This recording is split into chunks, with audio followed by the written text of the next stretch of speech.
Existe casamento perfeito? Afinal de contas, é possível ter um casamento perfeito? O que é um casamento perfeito? Olá, eu me chamo Mário Fernandes e hoje nós estamos começando um dos grandes projetos que a gente tem sonhado já há algum tempo, que é o Projeto Éden. Nesse projeto nós vamos falar sobre vários assuntos, pegando uma perspectiva bíblica, o que é a palavra de Deus, qual é a cosmovisão bíblica a respeito de família, de casamento, de criação de filhos. Como é que Deus pensou e o que Ele deixou registrado para a gente nas Sagradas Escrituras a respeito da instituição mais poderosa da Terra, que é a família. Eu não sei se você sabe, mas no último ano o Brasil teve um número assustador de divórcios. Foram quase 90 mil divórcios em 2021. Isso sem nós pensarmos e sem nós falarmos nos divórcios litigiosos, aqueles quando o casal acaba indo por uma via judicial e acaba sendo bastante desgastante. Eu quero compartilhar contigo um texto da Palavra de Deus e eu quero pensar com você porque nós temos vivido um tempo onde os desafios da construção de um casamento forte, os desafios da construção de uma família forte, os desafios de nós entendermos o que é que Deus tem sonhado a respeito da vida do casal, têm sido cada vez maiores. Cada vez nós temos enfrentado situações mais complexas no mundo de muitas complexidades. Mas Deus deixou para nós os registros de inúmeras histórias e acontecimentos na palavra de Deus e como nós devemos lidar com a nossa vida conjugal, como nós devemos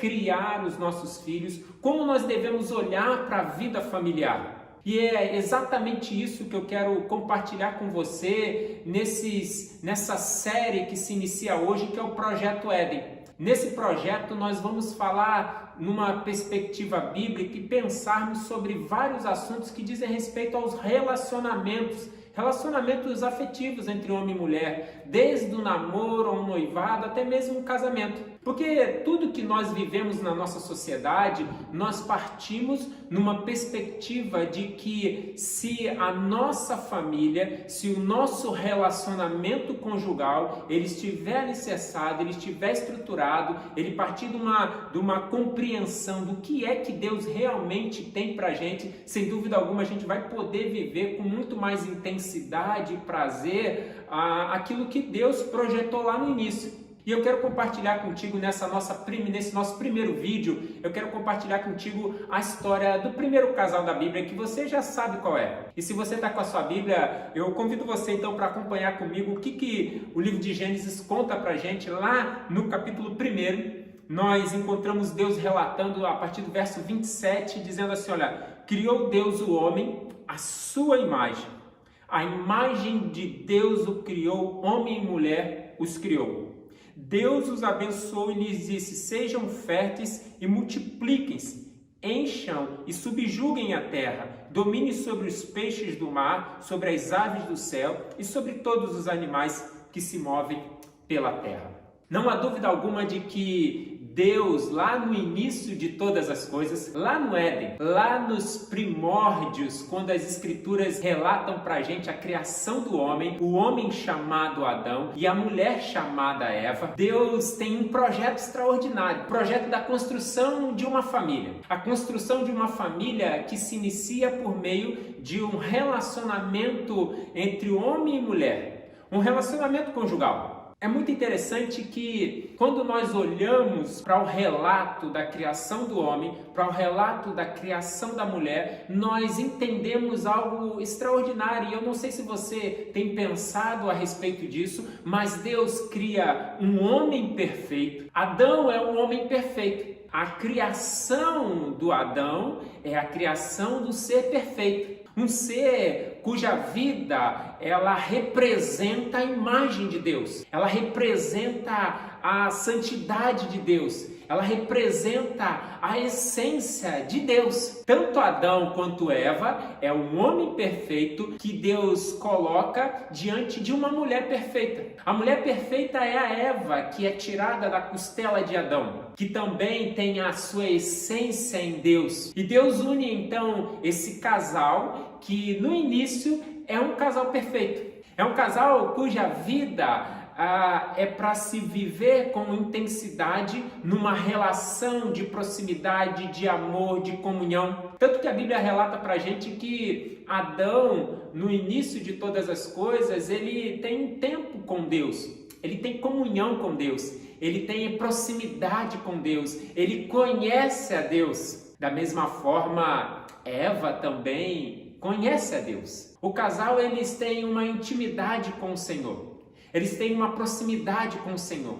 Eles têm uma relação de muita comunhão com aquele que é o autor das suas vidas. Veja que é impossível um casal desfrutar de uma vida prazerosa, de uma vida plena, de um casamento completo. Quando nós pensamos na plenitude no casamento, nós pensamos num casamento completo, num casamento que é pleno, num casamento que é desfrutado segundo aquilo que o Senhor traz para a gente nos ensinos das suas sagradas escrituras. E o casal, ele precisa entender a necessidade de um retorno a esta relação com o Criador. Deixa eu dizer uma coisa para você, é impossível você viver uma relação perfeita, é impossível você viver um casamento pleno, um casamento de prazer, um casamento onde você desfrute da plenitude daquilo que Deus projetou, sem que o casal esteja realmente nesta conexão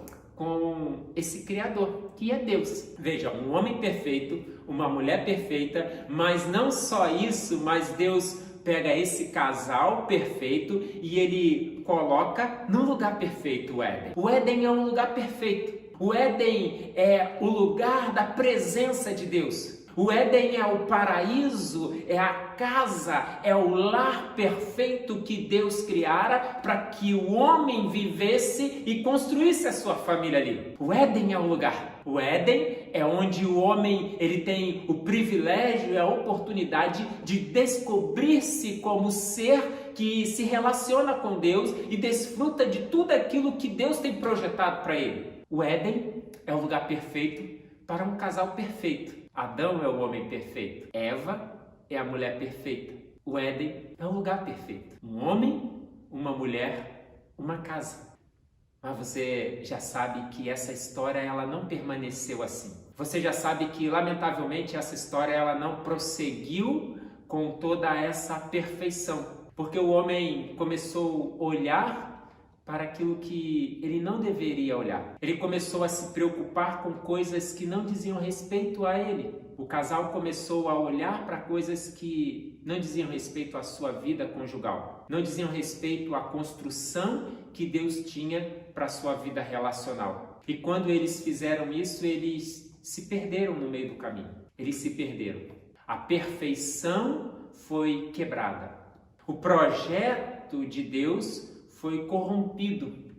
É como um vírus que entrasse no sistema e que prejudicasse tudo que estava ali na essência daquele sistema. O pecado corrompeu Adão, o pecado corrompeu Eva, o pecado fez com que eles perdessem a casa perfeita. Mas é interessante que Deus ele não desistiu.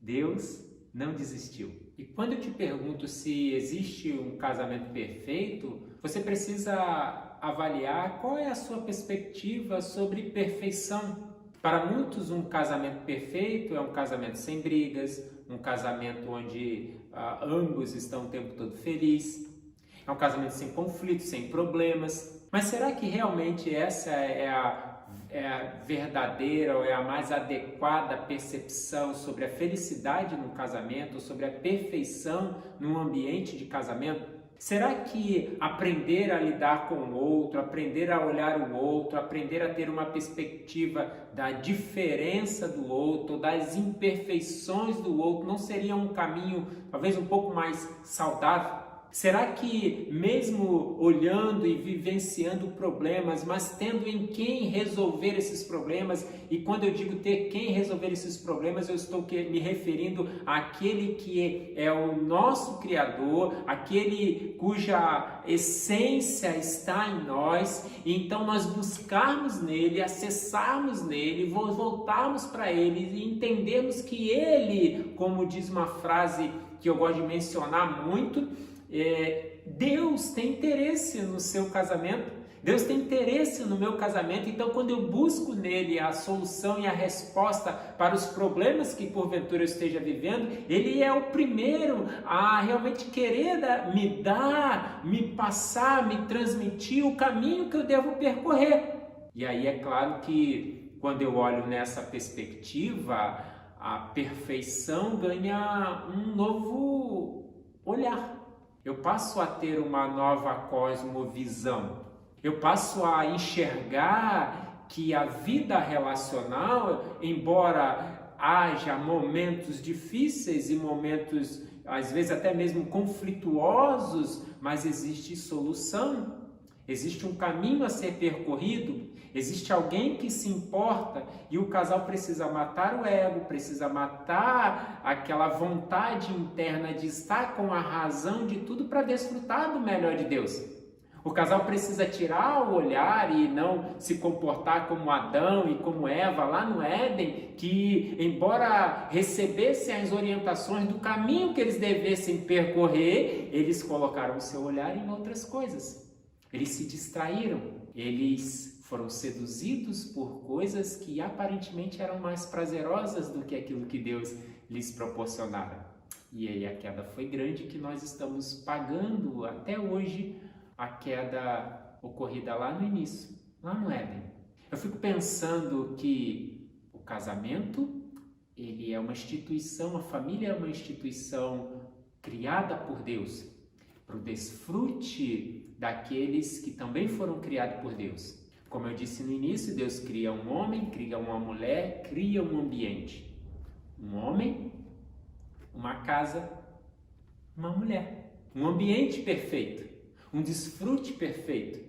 Mas a falta de conexão muitas vezes acaba impedindo que o casal desfrute de tudo aquilo que ele tem para desfrutar na sua vida conjugal. Eu não sei qual o momento que você está vivendo no seu casamento. Eu não sei como que está a sua relação conjugal. Mas quando eu olho para aqueles números que eu mencionei aqui no início deste vídeo, de quase 90 mil casais se divorciaram só no ano de 2021, eu fico pensando que muitos talvez tenham sido os motivos que levaram os casais a tomarem uma decisão de quebrarem uma aliança. Mas eu fico pensando que talvez a busca no recurso adequado não tenha acontecido, porque o recurso está em Deus. Porque Deus olha para a gente e Ele é o único capaz de restaurar. Ele é o único capaz de nos proporcionar viver algo melhor. Ele é o único que olha para a gente e Ele acredita que é possível viver diferente daquilo que a gente tem vivido. E se tem vivido um ambiente bom, Deus diz, mas eu tenho mais ainda para você. Mas se tem vivido um ambiente conflitivo, difícil, de problemas, Ele diz, não desista, permaneça firme, mantenham-se focados, confiantes, depositando a esperança de vocês em mim, olhem para mim, voltem para mim, busquem em mim, que eu tenho a resposta. Porque Ele tem interesse que esse vídeo realmente ele penetre no mais profundo do seu coração, que ele entre dentro da sua casa e ele faça você olhar para o seu casamento de maneira diferente. É sobre isso que nós vamos tratar aqui nos nossos próximos vídeos ao longo de algumas semanas. Nós vamos falar numa perspectiva bíblica as histórias de famílias, de casais, de pais criando seus filhos, para que a gente olhe o que a Bíblia nos ensina sobre isso e como nós podemos acessar esta sabedoria milenar e aplicarmos na nossa família hoje. Aplicarmos no nosso casamento, olharmos para o nosso cônjuge da maneira adequada, olharmos para os nossos filhos de forma adequada, olharmos para a nossa casa sem perdermos a esperança. Como diz o profeta, Deus tem planos bons a respeito de você. Deus tem planos bons a respeito do seu casamento, da sua família, não planos maus. Que Deus te abençoe e que você permaneça firme para que você experimente tudo aquilo que Ele tem para a sua vida e para o seu casamento.